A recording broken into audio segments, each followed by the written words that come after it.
Hello, good morning students. Chemistry की online class में आपका स्वागत है। अपना जो इनऑर्गेनिक केमिस्ट्री में चैप्टर चल रहा है वो है केमिकल काइनेटिक्स वाला।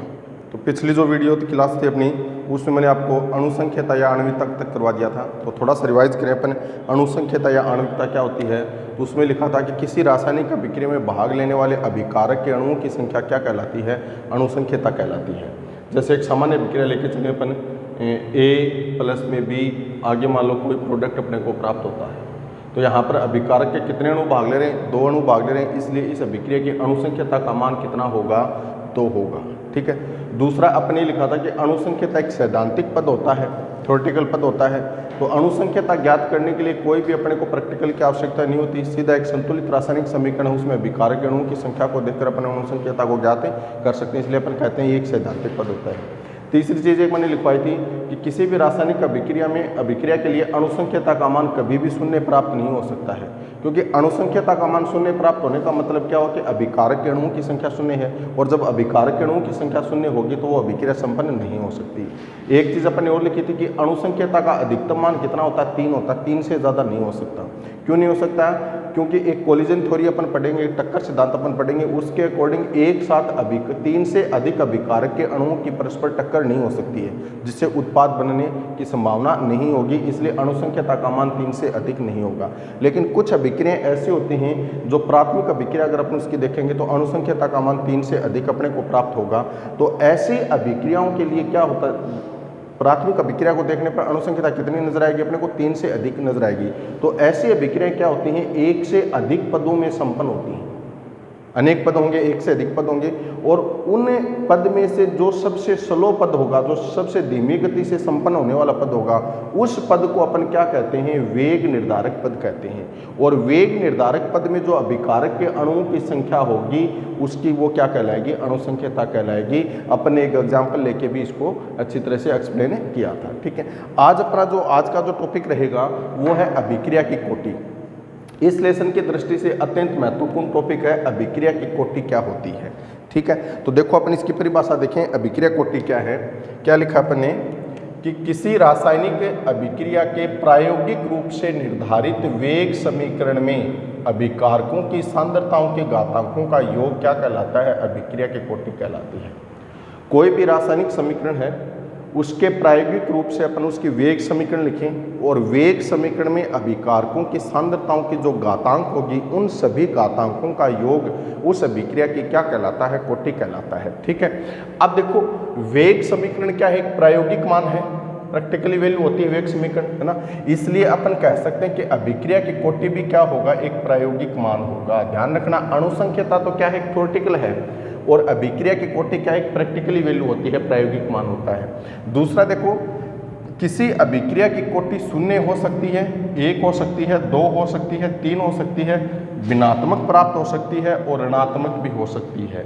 ऋणात्मक का मतलब फ्रैक्शन में अपने को प्राप्त हो जाए, जैसे किसी अभिक्रिया कोटि 1/2 आ गया, या 1 से 1/2 आ गया, तो ये मान कौन से होंगे, ऋणात्मक मान होंगे। किसी भी रासायनिक अभिक्रिया की जो कोटि है वो शून्य हो सकती है, 1 हो सकती है, 2 हो सकती है, 3 हो सकती है, ऋणात्मक हो सकती है, या फिर ऋणात्मक हो सकती है, लेकिन 3 से ज़्यादा अभिक्रिया की कोटि नहीं होगी। ठीक है। अब इस अभिक्रिया कोटि को अपन एक्सप्लेन करते हैं एक सामान्य अभिक्रिया से। अपन देखते हैं, एक सामान्य अभिक्रिया अपने लिखी, A प्लस में B, आगे प्राप्त होता है प्रोडक्ट। अब यहाँ पर जो कैपिटल A और कैपिटल B हैं वो तो प्रोडक्ट है, और जो स्मॉल a और स्मॉल b लिखा है वो प्रोडक्ट के मॉलों की, कैपिटल A और B क्या है, अभिकारक है। देखो, A प्लस B अभिक्रिया करके क्या बनाते हैं, उत्पाद में परिवर्तित होते हैं। तो कैपिटल A और B यहाँ पर क्या है, अभिकारक हैं, और स्मॉल a और b लिखा वो अभिकारक के मोलों की संख्या है। अपन ये कह सकते हैं कि इस रासायनिक अभिक्रिया में अभिकारक के लिए ये क्या है, रस समीकरणमितीय गुणांक है, स्टोइकियोमेट्री गुणांक है।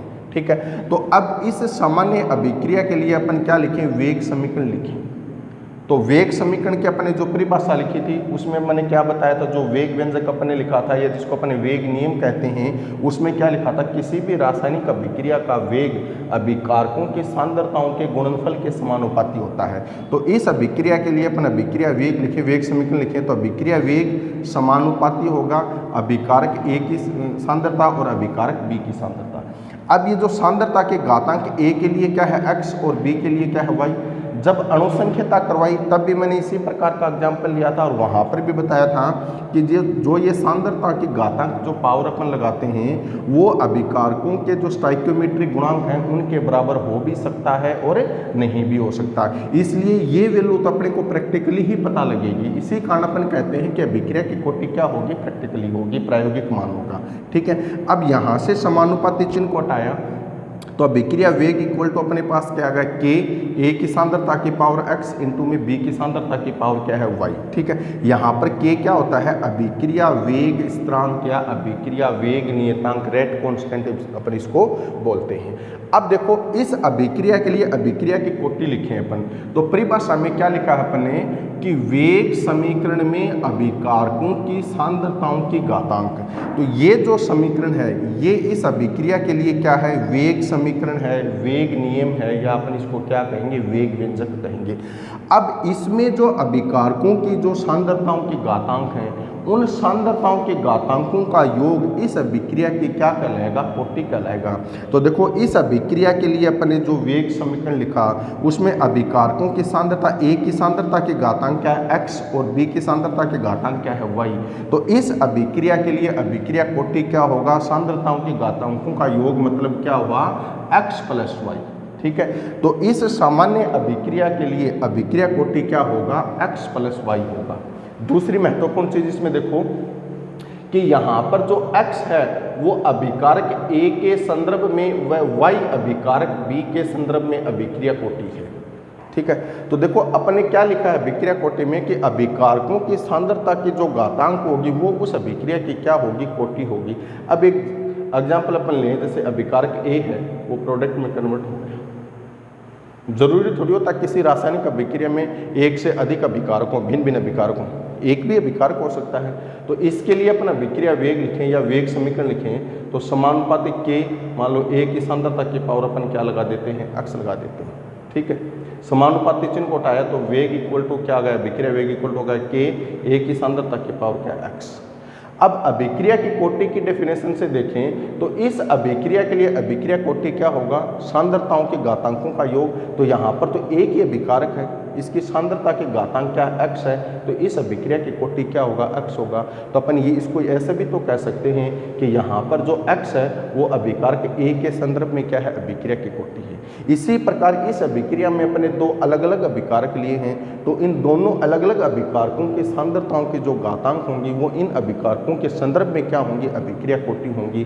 तो A की सांद्रता के घातांक क्या है, x, तो अपन कहेंगे कि x A के संदर्भ में कोटि है, अभिक्रिया कोटि है, और अभिकारक B की सांद्रता के घातांक क्या है, y, तो अपन क्या कहेंगे, y अभिकारक B के संदर्भ में क्या है, अभिक्रिया की कोटि है। इससे ज़्यादा भी अभिकारक के अणु हो सकते हैं, जैसे एक अभिक्रिया लें अपन A plus B plus C, आगे प्रोडक्ट प्राप्त होता है। तो इसके लिए अपन वेग समीकरण लिखे हैं तो अभिक्रिया वेग समानुपाती क्या होगा, A की सांद्रता की पावर n1, B की सांद्रता की पावर n2 और C की सांद्रता की पावर क्या लिखा, n3। तो समानुपाती चिन्ह को हटाएंगे तो यहाँ पर क्या आ जाएगा अपने पास, के यहाँ पर क्या होगा, रेट कांस्टेंट होगा, अभिक्रिया वेग नियतांक होगा। अब अभिक्रिया कोटि की परिभाषा से देखें अपन तो अभिकारकों की सांद्रताओं के घातांकों का योग उस अभिक्रिया की क्या कहलाता है, कोटि कहलाता है। तो यहाँ पर अभिकारक A की सांद्रता की घातांक क्या है, n1 प्लस B की सांद्रता की घातांक क्या है, n2 प्लस C की सांद्रता की घातांक क्या है, n3। तो इस अभिक्रिया की कोटि क्या होगी, n1 n2 प्लस में n3। तो इस प्रकार वेग समीकरण अपन लिखें किसी भी अभिक्रिया के लिए और उसमें जो सांद्रताओं के घातांक होगी उन सभी का योग उस अभिक्रिया की क्या कहलाएगा, कोटि कहलाएगा। अब चूंकि वेग समीकरण क्या है, एक प्रायोगिक मान होता है, इसलिए अभिक्रिया की कोटि पूर्णतः किस पर निर्भर करती है, वेग समीकरण पर निर्भर करती है। इसलिए अपन अभिक्रिया की कोटि को क्या कहेंगे कि यह एक प्रायोगिक मान हो सकता है। होता है और इसका मान क्या प्राप्त हो सकता है, 0, 1, 2, 3 या फिर ऋणात्मक हो सकता है या फिर क्या हो सकता है, ऋणात्मक हो सकता है।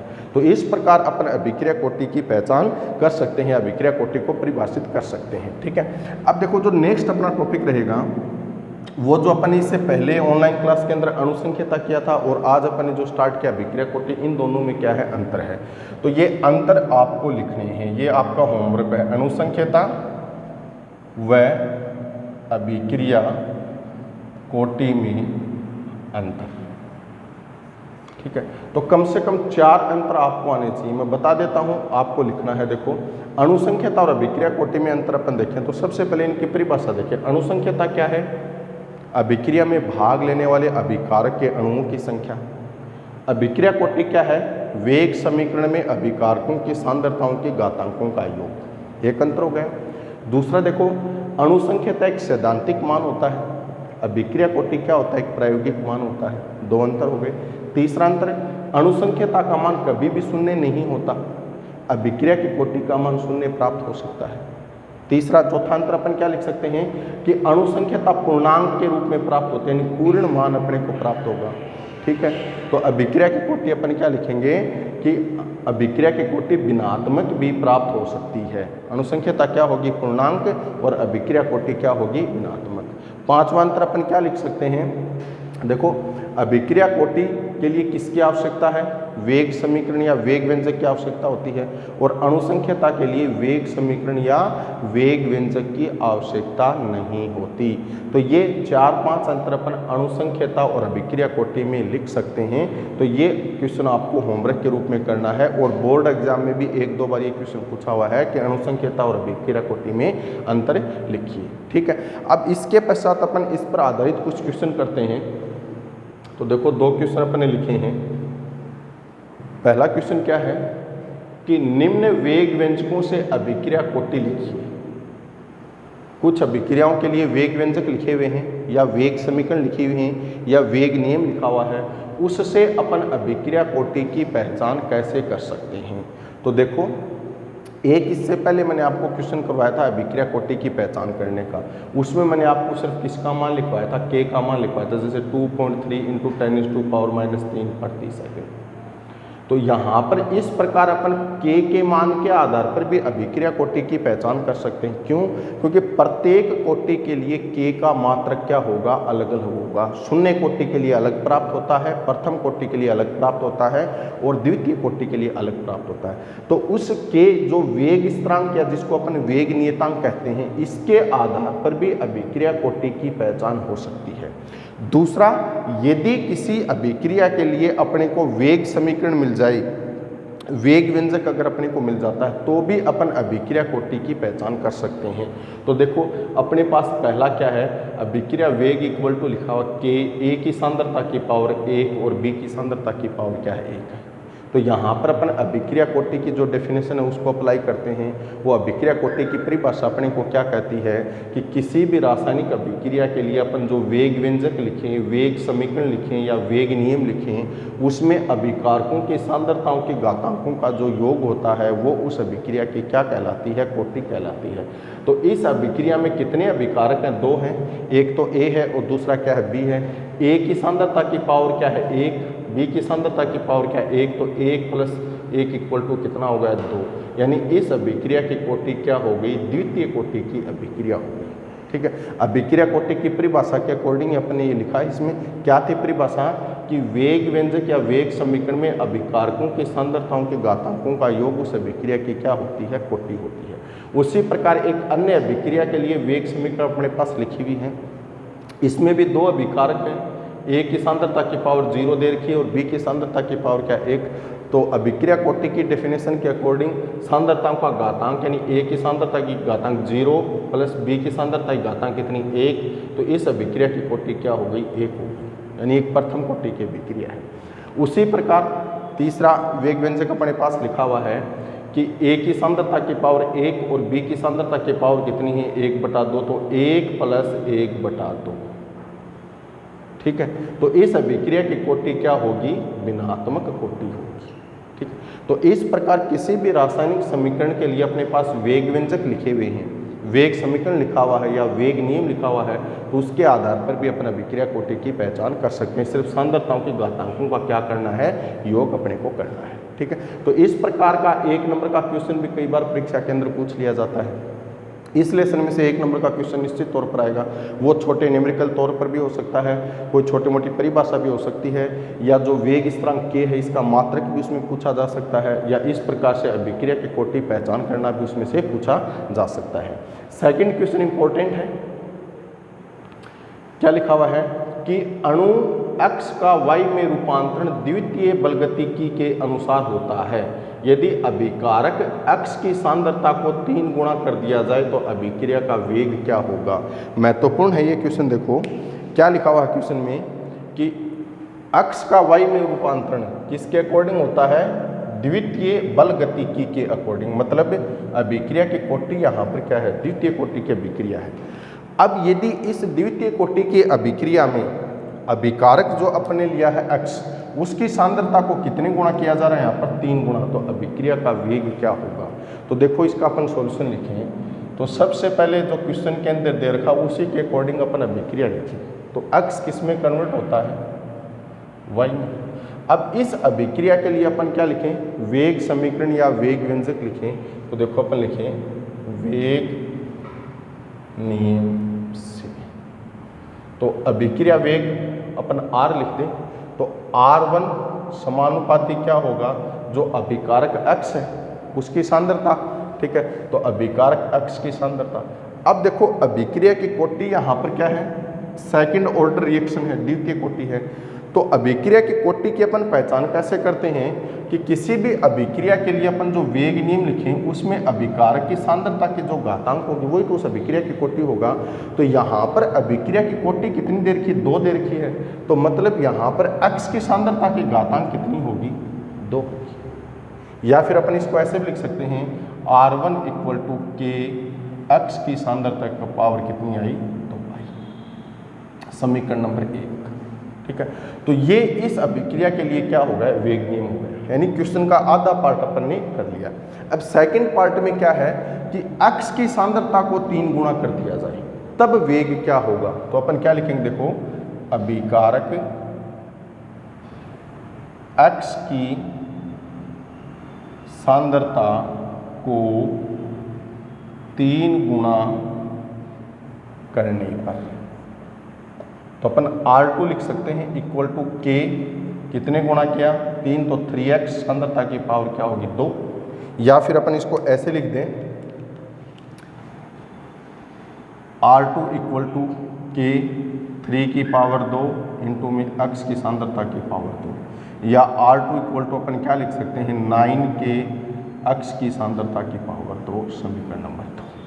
ठीक है, तो समीकरण 1 में जो प्राइमरी रिएक्शन थी उसके लिए अपने पास वेग नियम आ गया। समीकरण 2 में अभिकारक x की सांद्रता को 3 गुणा कर दिया तो उसके लिए अपने पास क्या आ गया, वेग नियम आ गया। यानी R1 और R2 को अपन क्या कर लें, कंपेयर कर लें। तो देखो समीकरण इक्वेशन 1 व 2 से, तो अपन लिखें R2 अपॉन R2 का मान क्या है, 9k x की सांद्रता की पावर कितनी है, 2, अपॉन में R1 का मान कितना है, k x की पावर कितनी आ गई। या अपन क्या लिख सकते हैं इसको R2 upon R1 equal to कितना आ गया, 9। या फिर आगे इसको क्या लिख दें, R2 इक्वल टू लिख दें, R2 इक्वल टू क्या आ जाएगा, 9 इंटू में R1। तो R2 क्या है, सांद्रता को 3 गुणा किया उसके पश्चात वेग, और R1 क्या है, जो प्राइमरी अभिक्रिया है उसके लिए वेग। तो R2 कितने गुणा है, R1 का 9 गुणा है। तो 9 गुणा कब आया, जब सांद्रता को कितने गुणा किया, अपन ने 3 गुणा किया। तो अपन लिखेंगे अतः है अभिकारक x की सांद्रता को 3 गुणा करने पर अभिक्रिया वेग 9 गुणा हो जाता है। कितने गुना हो जाता है, 9 गुना हो जाता है। तो इस प्रकार के क्वेश्चन बोर्ड एग्जाम के अंदर भी पूछे जाते हैं और कंपटीशन एग्जाम में भी पूछे जाते हैं। सिर्फ अपने को करना क्या है, एक तो अभिक्रिया की कोटि का पता होना चाहिए कि कोटि अपन ने क्या ले रखी है, और दूसरा अपने को पता होना चाहिए कि क्वेश्चन के अंदर क्या किसमें कौन से डाटा में क्या परिवर्तन अपने पास हो रहा है। तो देखो दोबारा मैं रिवाइज कर रहा हूँ इस क्वेश्चन को कि अक्ष का वाई में रूपांतरण द्वितीय बलगतिकी के अनुसार होता है ना। तो यदि अभिकारक अक्ष की सांद्रता को 3 गुना कर दिया जाए तो अभिक्रिया वेग क्या होगा। तो यहाँ पर अक्ष किस में कन्वर्ट हो रहा है, वाई में। तो अभिकारक कौन है, अक्ष, प्रोडक्ट कौन है, वाई। तो इस प्राइमरी रिएक्शन के लिए अपन वेग नियम लिखें तो R1 समानुपाती क्या होगा, अक्ष की सांद्रता की पावर 2। अब ये सांद्रता की पावर 2 अपन ने क्यों लगाया, ये चीज अपने को क्वेश्चन में दे रखा है। अभिक्रिया की कोटि क्या है, सेकंड ऑर्डर रिएक्शन है, द्वितीय कोटि की अभिक्रिया है। और अभिक्रिया कोटि की अपन पहचान कैसे करेंगे, इसकी परिभाषा से अपन देखें तो सांद्रता की जो घातांक होती है वही तो अभिक्रिया की कोटि है। तो अभिक्रिया की कोटि 2 लिखा हुआ, मतलब यहाँ पर अभिकारक की जो सांद्रता है उसकी घातांक यानी पावर कितनी होगी, 2 होगी, इसलिए अपन यहाँ पर 2 को लगाया है। तो R1 इक्वल टू क्या होगा, के अक्ष की सांद्रता की पावर 2, के यहाँ पर क्या है, अभिक्रिया वेग नियतांक। तो ये तो प्राइमरी रिएक्शन के लिए हो गया। अब नेक्स्ट अपना क्वेश्चन क्या है कि अक्ष की सांद्रता को कितने गुना कर दिया जाता है, 3 गुना, तब इसका अभिक्रिया वेग क्या होगा। तो R2 इक्वल टू के 3x की सांद्रता की पावर 2, ठीक है। तो R2 इक्वल टू के 3 की सांद्रता की पावर 2 और अक्ष की सांद्रता की पावर 2। इसको सोल्व करें तो अपने पास क्या था, R2 इक्वल टू 9 के अक्ष की सांद्रता की पावर 2। अब समीकरण 1 और 2 की तुलना करें तो R2 1/R1 करने पर R2 upon R1 equal to कितना था, 9, या अपना R2 इक्वल टू क्या लिख सकते हैं, 9 गुणा में R1। तो R2 का मान R1 के कितने गुना है, 9 गुना है। तो सांद्रता को 3 गुना करने पर अभिक्रिया वेग कितने गुना बढ़ गया, 3 गुना बढ़ गया, ठीक है। नेक्स्ट अपना जो टॉपिक रहेगा वो क्या है, देखो। तो नेक्स्ट जो अपना टॉपिक है वो है समाकलित वेग समीकरण, ठीक है। इसमें से ज़्यादा तो न्यूमेरिकल क्वेश्चन पूछे जाते हैं। 2 अभिक्रियाओं के लिए अपन समाकलित वेग समीकरण करेंगे, शून्य कोटि और प्रथम कोटि, जो अपने एनसीईआरटी राज्य माध्यमिक शिक्षा बोर्ड का जो सिलेबस है उसके अकॉर्डिंग। तो देखो समाकलित वेग समीकरण क्या है, वह समीकरण जो समय, अभिकारकों की सांद्रता व वेग स्थिरांक के मध्य संबंध को दर्शाती है, समाकलित वेग समीकरण कहलाती है। या अपन यूँ भी कह सकते हैं कि इसके आधार पर अपना अभिक्रिया कोटि की पहचान भी कर सकते हैं, क्योंकि एक तो समीकरण अपने को प्राप्त होंगी, दूसरा उनके समीकरणों के आधार पर जो ग्राफीय निरूपण करेंगे तो उसके आधार पर भी अपना अभिक्रिया कोटि को डिटेन कर सकते हैं, पहचान कर सकते हैं। तो मैंने बताया कि 2 प्रकार की अभिक्रियाओं के लिए अपन समाकलित वेग समीकरण करेंगे, एक तो 0 ऑर्डर के लिए और एक फर्स्ट ऑर्डर के लिए। तो सबसे पहले अपन करते हैं शून्य कोटि अभिक्रिया, ठीक है। तो जो भी अभिक्रिया हो उसके लिए अपन समाकलित वेग समीकरण करें तो उसकी परिभाषा अपने अच्छी तरीके से क्लियर होनी चाहिए, क्योंकि परिभाषा के आधार पर ही आगे अपन इसको प्रोसेस करेंगे।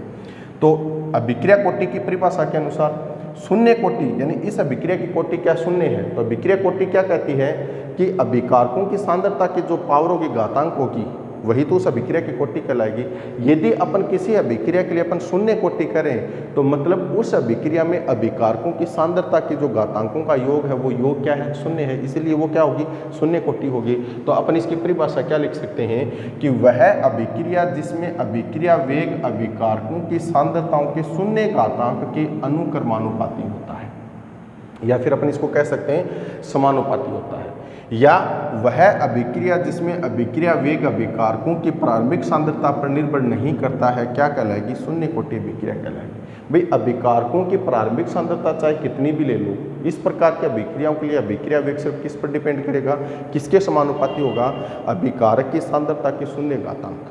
तो किसी भी, जैसे अपन ये लिखें, मान लो कोई भी है अभिकारक एक है, इसकी घातांक क्या है, शून्य है, तो यहाँ पर सांद्रता का मान चाहे कितना भी हो, चाहे 10 मोल हो, उसकी सांद्रता की पावर कितनी लिखेंगे अपन, 0 लिखेंगे। चाहे 50 मोल हो, पावर तो 0 यानी, चाहे कितने 100 मोल हो, पावर कितने यानी 0 यानी, तो इसका मान भी कितना होगा, 1 होगा। इसका मान भी कितना होगा, 1, इसका मान भी क्या होगा, 1 होगा। तो सांद्रता अभिकारकों की प्रारंभिक सांद्रता चाहे अपन कितनी भी ले लो, अभिक्रिया वेग पर कोई प्रभाव नहीं पड़ने वाला। तो मतलब प्रारंभिक सांद्रता पर जिन अभिक्रियाओं का वेग निर्भर नहीं करता है वो अभिक्रियाएं कौन सी कोटि की होती हैं, शून्य कोटि की अभिक्रियाएं होती हैं, 0 ऑर्डर रिएक्शन वो होती हैं, ठीक है। अब इसके लिए अपने को क्या करनी है, समाकलित वेग समीकरण की जो डेरिवेशन है वो अपने को करनी है। तो देखो एक सामान्य अभिक्रिया लेके चले अपन, कोई भी 0 ऑर्डर रिएक्शन है उसके लिए देखें, एक सामान्य अभिक्रिया से, ठीक है। तो देखो ए कन्वर्ट होता है किसमें, प्रोडक्ट में, ठीक है। तो यहाँ पर अपन लिखें t बराबर 0 समय, ठीक है। तो इस समय मान लिया अभिकारक की सांद्रता कितनी ए मोल है, तो उत्पाद कितने मोल होगा, 0 मोल होगा। अब अपन क्या लिखें, टी बराबर टी समय पर, तो मान लो उत्पाद के कितने मोल बन गए, x मोल बन गए, तो अभिकारक के कितने मोल बचे, a माइनस एक्स। ये x किस में से गए हैं, इसके प्रारंभिक मोलों में से तो गए ना, तो t समय पर अभिकारक के कितने मोल बचे, जितने उत्पाद के बच गए उन उत्पाद के मोलों को अभिकारक के प्रारंभिक मोलों में से अपन घटा दें, तो अपने पास क्या बचेगा, a माइनस एक्स बचेगा। अब इस अभिक्रिया के लिए अपन क्या लिखें, वेग नियम लिखें या वेग समीकरण लिखें। तो देखो वेग नियम से, वेग नियम से, तो देखो क्या लिखेंगे अपन, माइनस डी ए अपॉन में डी टी, या अपन इसको लिख सकते हैं डी एक्स अपॉन में डी टी। तो ये तो इसके लिए वेग हो गया।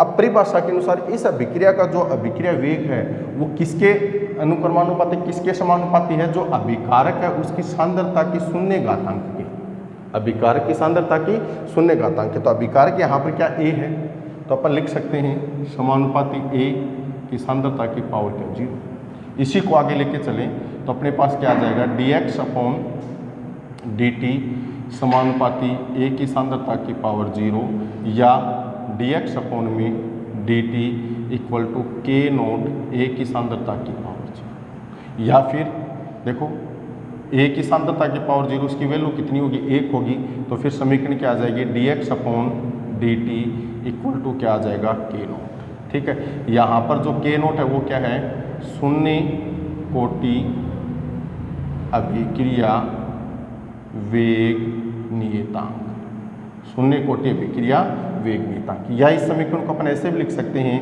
डी एक्स इक्वल टू के नोट डी टी। ये समीकरण नंबर अपन 1 लिख दें और ये समीकरण नंबर अपन क्या लिख दें, 2 लिख दें। तो देखो समीकरण 1 व 2 अवकलित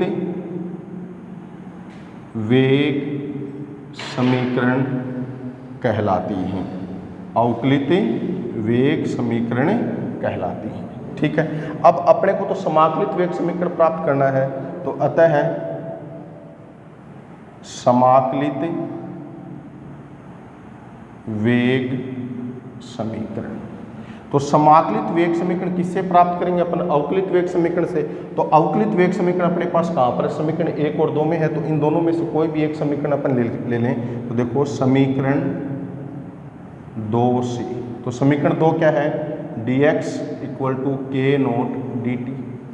ठीक है, तो उपरोक्त समीकरण का डी एक्स इक्वल टू क्या है, के नोट डी टी। तो देखो उपरोक्त समीकरण का समाकलन करने पर, तो इसका समाकलन करेंगे तो क्या लिखेंगे, समाकलन dx, के नोट यहाँ पर क्या है, 0 ऑर्डर रेट कांस्टेंट है, तो इसका तो समाकलन होगा नहीं, तो के नोट समाकलन dt। तो dx का समाकलन क्या होगा, x इक्वल टू के नोट, dt का समाकलन क्या है, t प्लस में क्या होगा, c। समीकरण number D.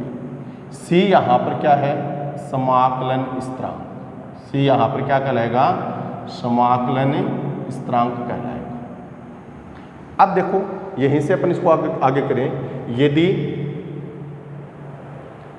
t equal to क्या हो, 0, तो जब t का मान 0 है तो उस समय x का मान भी क्या है, 0 है। देखो t बराबर समय क्या लिया, 0, तो यहाँ पर x की वैल्यू भी क्या है, 0 है।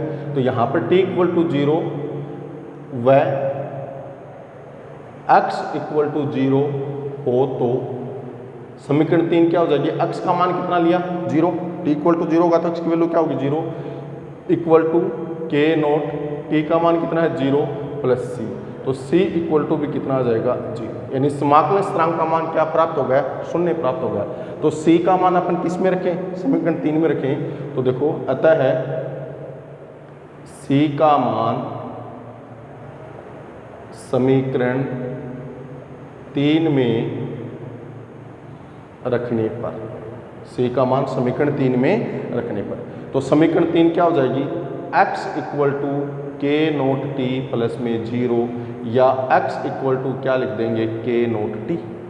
ठीक है, या फिर अपन इसको क्या लिख सकते हैं, K naught equal to x upon में t। ये समीकरण नंबर क्या है 4 और ये समीकरण नंबर क्या है 5। ठीक है, तो समीकरण 5 शून्य कोटि अभिक्रिया की समाकलित वेग समीकरण कहलाती है। समीकरण 5 क्या होगी? शून्य कोटि अभिक्रिया की समाकलित वेग समीकरण कहलाएगी। तो इस प्रकार अपने वेग नियम को अपनाते हुए पहले इसके अवकलित वेग समीकरण लिखी और फिर अवकलित वेग समीकरण से अपने शून्य कोटि अभिक्रिया के लिए कौन सी समीकरण प्राप्त की है? समाकलित वेग समीकरण प्राप्त की है। तो देखो थोड़ा सा इसको वापस देख लो। शून्य कोटि अभिक्रिया होगी क्या? जिसमें अभिक्रिया वेग अभिकारकों की सांद्रता के शून्य घातांक के क्या हो? अनुक्रमानुपाती हो। तो एक सामान्य अभिक्रिया बेटे अपन लेके चले, एक इसमें कन्वर्ट होता है, प्रोडक्ट में कन्वर्ट होता है। तो t बराबर 0 समय पर अभिकारक की जो सांद्रता है वो अपने कितनी ली? a, तो उत्पाद कितना होगा? 0। अब t समय पर उत्पाद के अक्ष मोल बच गए तो अभिकारक कितना होगा? a माइनस x होगा, क्योंकि ये अक्ष किस में से आए हैं? a में से आए हैं। अब इस सामान्य अभिक्रिया के लिए अपने क्या लिखा है? वेग नियम या वेग समीकरण लिखा है। तो अपने पास क्या है? अभिक्रिया कोटि की परिभाषा से या शून्य कोटि की परिभाषा से जो अभिक्रिया वेग है वो अभिकारक की सांद्रता के कौन से घातांक के समानुपाती होगा? शून्य घातांक के समानुपाती होगा। तो यहाँ से समानुपाती चिन्ह को हटाया तो अपने पास क्या आ गया? k नोट आ गया। a की सांद्रता की पावर 0 का मान क्या होता है? 1 होता है। तो फिर अपने पास क्या आ गया? dx upon dt equal to क्या होगा? k नोट होगा। k नोट क्या है? शून्य कोटि अभिक्रिया शून्य कोटि अभिक्रिया वेग नियतांक। या फिर अपन इसको ऐसे लिख सकते हैं dx equal to k naught dt। तो समीकरण 1 और 2 क्या कहलाती हैं? अवकलित वेग समीकरण कहलाती हैं। क्या कहलाती हैं? अवकलित वेग समीकरण। अब अपने को तो कौन सी समीकरण प्राप्त करनी है? समाकलित वेग समीकरण प्राप्त करनी है। तो अवकलित वेग समीकरण है उसी से अपन समाकलित करेंगे, यानी अवकलित वेग समीकरण का अपन क्या करेंगे? समाकलन करेंगे। तो अवकलित वेग समीकरण ये है, इसका समाकलन लिखा तो समाकलन dx equal to k naught समाकलन dt। dx का समाकलन क्या होगा? x। k नोट क्या होता है? रेट कांस्टेंट होता है, कांस्टेंट है तो इसका तो समाकलन होगा नहीं। dt का समाकलन क्या होगा? t प्लस में क्या होगा? c। c यहाँ पर क्या होता है? समाकलन स्थिरांक। अब यदि t इक्वल टू अपन 0 समय लें, t बराबर क्या हो? समय 0 हो, उस समय x का मान कितना होता है? 0 होता है। तो x इक्वल टू भी क्या होगा? 0 होगा। तो x और t का मान 0 रखें तो समीकरण 3 से c इक्वल टू अपने को क्या प्राप्त होगा? 0 प्राप्त होगा। अब c का मान अपने किस में रखा? समीकरण 3 में। तो फिर समीकरण क्या गई? x equal to k naught t plus में 0, या x इक्वल टू क्या लिख सकते हैं? k नोट t, या k नोट इक्वल टू क्या आ जाएगा? x upon t। समीकरण 5। तो समीकरण 5 शून्य कोटि अभिक्रिया की क्या कहलाती है? समाकलित वेग समीकरण कहलाती है। या समीकरण 4 को भी अपने इसके लिए क्या कह सकते हैं? समाकलित वेग समीकरण कहते हैं। अब इस अभिक्रिया का अपन क्या करेंगे? ग्राफीय निरूपण करेंगे। तो देखो नेक्स्ट अपना जो टॉपिक रहेगा वो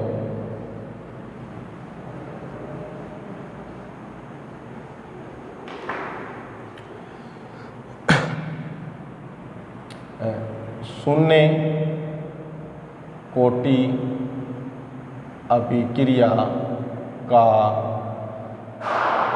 ग्राफीय निरूपण। ठीक है, तो समीकरण क्या है? 4 से लेके चले अपन। तो समीकरण 4 से, समीकरण 4 क्या है? x equal to k naught t। ठीक है, तो उपरोक्त समीकरण की तुलना सरल रेखीय समीकरण y equal to mx plus c, y equal to mx plus c से करने पर, जो सरल रेखीय समीकरण होती है ना y equal to mx plus c, उससे अपन करें तो देखो y एक्सिस पर क्या प्राप्त होगा अपने को? y के समतुल्य कौन है? x है। ठीक है, फिर क्या है? m क्या होती है? स्लोप या प्रवणता। m क्या होती है? स्लोप या प्रवणता। तो क्या है? m के तुल्य कौन है? k note. ठीक है, फिर क्या है? x एक्सिस के तुल्य क्या है यहाँ पर? t। और c क्या होता है? अंतःखंड होता है, इंटरसेप्ट होता है। तो अंतःखंड अपने पास इस समीकरण में है नहीं। तो एक तरह से अपन कह सकते हैं कि शून्य कोटि अभिक्रिया के लिए अपन जो ग्राफीय निरूपण करेंगे उसमें ग्राफ किन के मध्य बनेगा? एक्स और टी के मध्य बनेगा। किनके मध्य बनेगा? एक्स और टी। अब चूंकि ये समानुपाती है तो फिर ग्राफ किस प्रकार का प्राप्त होगा? हवाई जहाज वाला प्राप्त होगा। तो इसका ग्राफ कैसे बनेगा? देखो,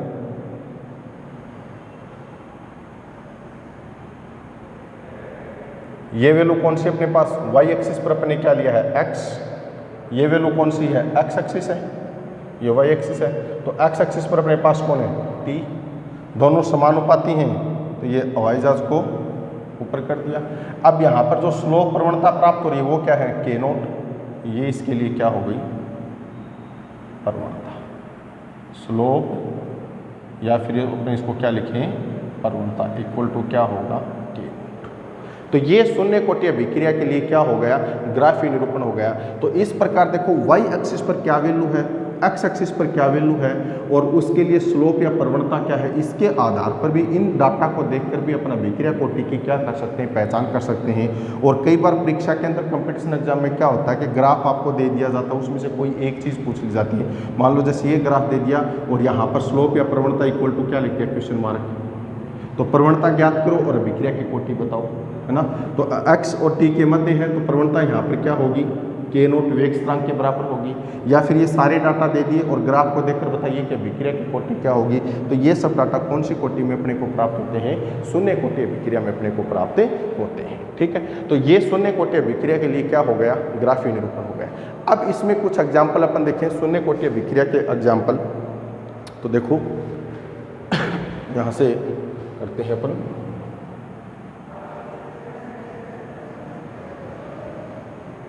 एग्जाम्पल देखिए, डायरेक्ट एग्जाम्पल भी परीक्षा के अंदर पूछे जाते हैं, है ना। तो नंबर 1 देखो, N2O का प्लेटिनम धातु की सतह पर अपघटन, तो N2 + 1/2 O2। ठीक है। दूसरा देखो, फॉस्फिन PS3 है, इसका मोलिब्डेनम धातु की सतह पर अपघटन उच्च दाब यहाँ पर क्या होगा? उच्च दाब होगा। तो फॉस्फोरस प्लस में H2, समीकरणों को संतुलित करना, ये संतुलित करना आपको आना चाहिए। रटना नहीं है कि यहाँ पर 2p आएंगे या 3p आएंगे, जो भी है वो रटना नहीं है, संतुलित करना आपको आना चाहिए। ठीक है। इसी प्रकार NH3 का उच्च दाब पर प्लेटिनम धातु की सतह पर अपघटन, तो N2 + 3H2, यहाँ पर भी दाब क्या होगा? उच्च दाब होगा। ठीक है। उसी प्रकार H2 + Cl2 जो विकिरण अपने अभिक्रिया वेग को प्रभावित करने वाले कारकों में लिखा था ना कि अंधेरे में तो धीमी गति से होती है और सूर्य के प्रकाश में तीव्रता से संपन्न होती है, 2HCl, ये भी शून्य कोटि की अभिक्रिया है। उसी प्रकार अपन लिख सकते हैं जितनी भी प्रकाश संश्लेषी अभिक्रियाएं हैं, प्रकाश संश्लेषी अभिक्रिया, इन सभी की कोटि क्या होगी? शून्य कोटि होगी। और देखो, गैसों का उत्प्रेरक के पृष्ठ पर, गैसों का उत्प्रेरक के पृष्ठ पर ऊष्मीय वियोजन, ऊष्मीय वियोजन, ये भी क्या होगी? शून्य कोटि की अभिक्रिया होगी। तो ये 5-6 एग्जाम्पल हैं जो शून्य कोटि अभिक्रिया में आपको याद होनी चाहिए। परीक्षा के अंदर डायरेक्टली पूछ लिया जाता है कि प्रकाश संश्लेषी अभिक्रियाओं की कोटि क्या होती है, या गैसों का उत्प्रेरक के पृष्ठ पर जो ऊष्मीय वियोजन होगा उन अभिक्रियाओं की कोटि क्या होगी, या फिर कंपटीशन एग्जाम के अंदर ऑप्शन आता है कि निम्नलिखित में से शून्य कोटि की अभिक्रिया कौन सी है। तो ये 4-5 एग्जाम्पल ये आपको अच्छे तरीके से याद होनी चाहिए। तो ये अपने आज का टॉपिक किया, अभिक्रिया की कोटि को परिभाषित किया, फिर अणुसंख्यता और अभिक्रिया कोटि में मैंने अंतर आपको बताया जो आपको होमवर्क के तौर पर करना है, और फिर अपने समाकलित वेग समीकरण किया। समाकलित वेग समीकरण क्या होती है? जो समय, सांद्रता और वेग नियतांक या वेग स्थिरांक के मध्य किसको दर्शाती है? संबंध को दर्शाती है। फिर शून्य कोटि अभिक्रिया के लिए अपने किसको प्राप्त किया है? समाकलित वेग समीकरण को। पहले तो अपने शून्य कोटि अभिक्रिया से वेग नियम लिखा, वेग नियम से उसके अवकलित वेग समीकरण प्राप्त की, और अवकलित वेग समीकरण से अपने कौन सी समीकरण प्राप्त की? समाकलित वेग समीकरण। तो देखो ये समाकलित वेग समीकरण है। तो के नोट क्या है? वेग स्थिरांक, एक्स क्या है? सांद्रता, टी क्या है? समय। तो इन तीनों के मध्य संबंध को ही तो दर्शा रहा है, इसलिए अपन इसको क्या कहते हैं? समाकलित वेग समीकरण कहते हैं। फिर इसका ग्राफीय निरूपण किया, तो जो समाकलित वेग समीकरण है उसी से अपन इसका ग्राफीय निरूपण करेंगे। तो समाकलित वेग समीकरण क्या थी? समीकरण 4 को देखें तो x = क्या प्राप्त होता है? के नोट टी। तो इसकी तुलना अपन किससे करें? सरल रेखीय समीकरण y = mx + c से करें। तो वाई एक्सिस पर कौन प्राप्त होता है, एक्स, एम स्लोप या प्रवणता होती है वो क्या होगी, के नोट, और एक्स एक्सिस पर क्या प्राप्त होगा, टी। तो इसका मतलब क्या हुआ, जो ग्राफ प्राप्त करना है अपने को किसके मध्य होगा, एक्स और टी के मध्य होगा। तो वाई एक्सिस पर वैल्यू अपन ने क्या ली, एक्स, एक्स एक्सिस पर वैल्यू क्या ली, टी, और ये समानुपाती है तो ग्राफ हवाई जहाज वाला इस प्रकार से एक सरल रेखा के रूप में अपने को प्राप्त होगा। और यहाँ पर जो स्लोप या प्रवणता होगी वो क्या होगी, के नोट होगी। क्या होगी, के नोट। तो इस प्रकार अपन ने ये जो ग्राफ निरूपण किया, ये समाकलित वेग समीकरण से तो क्या है, और इस ग्राफ से या समाकलित वेग समीकरण से अपन अभिक्रिया कोटि की पहचान भी कर सकते हैं, बता भी सकते हैं कि शून्य कोटि की हो गया, प्रथम कोटि की। तो इस प्रकार अपन कह सकते हैं कि समाकलित वेग समीकरण एक तरह से अभिक्रिया कोटि की पहचान करने का ही एक क्या है, मेथड है। फिर अपन ने कुछ एग्जाम्पल लिखे हैं, तो ये एग्जाम्पल आपको अच्छे तरीके से याद होने चाहिए। नेक्स्ट अपना जो कल का टॉपिक रहेगा, अगली जो क्लास का टॉपिक रहेगा वो रहेगा अर्ध आयु काल। शून्य कोटि अभिक्रिया के लिए अपन अर्ध आयु काल को ज्ञात करेंगे, उसके पश्चात अपने को क्या करना है, प्रथम कोटि। ठीक है, तो देखो प्रथम कोटि अभिक्रिया सबसे ज़्यादा महत्वपूर्ण, ज़्यादातर अधिकतर जो न्यूमेरिकल क्वेश्चन है वो फर्स्ट ऑर्डर में से पूछे जाते हैं, लेकिन अपन इसके भी करेंगे। और वो जो फर्स्ट ऑर्डर की जो ये समाकलित वेग समीकरण है, अवकलित वेग समीकरण और जो ग्राफ है वो तभी अच्छी तरीके से क्लियर हो पाएगा जब आपको ये आज जो मैंने डेरिवेशन आपको करवाई ये आपको क्लियर हो। तो उम्मीद है ये आप लोगों के समझ में आया होगा और आप कंटिन्यूसली वीडियो देख रहे होंगे। और दूसरी बात देखो कि आपको अगर अपनी टीम प्रिंस तारानगर की जो ऑनलाइन क्लासेस की जो मुहिम है वो आपको पसंद आ रही है, आप इसका फ़ायदा उठा रहे हो, तो कमेंट्स बॉक्स में कमेंट्स ज़रूर करके बताएं। और अगर कोई दिक्कत हो तो वो दिक्कत भी कमेंट्स में ज़रूर बताएं, ताकि उसका सॉल्यूशन अपन नेक्स्ट वीडियो के अंदर कर पाएँ। ठीक है, तो ये जितने भी आज अपन केमिकल काइनेटिक्स में शायद तक 5 या 6 क्लासें अपने आ चुके हैं, तो इनको अच्छी तरीके से आप पढ़ें। बहुत ज़्यादा महत्वपूर्ण लेसन है ये बोर्ड की दृष्टि से भी, और आगे जो कंपटीशन एग्जाम आप दोगे सीनियर के पश्चात, उस कंपटीशन एग्जाम की दृष्टि से भी बहुत ही ज़्यादा महत्वपूर्ण क्वेश्चन है। ठीक है, तो उम्मीद आप लोगों के अच्छे तरीके से समझ में आया होगा। और कमेंट्स बॉक्स में कमेंट्स करके ज़रूर बताएं कि कुछ मतलब आपके समझ में नहीं आया या कुछ आपको जो क्वेश्चन पूछना है। और ये अपनी जो मुहिम है टीम प्रिंस तारानगर मॉडर्न परिवार की तरफ से जो फ्री ऑनलाइन क्लासेस की जो मुहिम चला रखी है, उसका आप कितना लाभ उठा रहे हो। थैंक यू, धन्यवाद।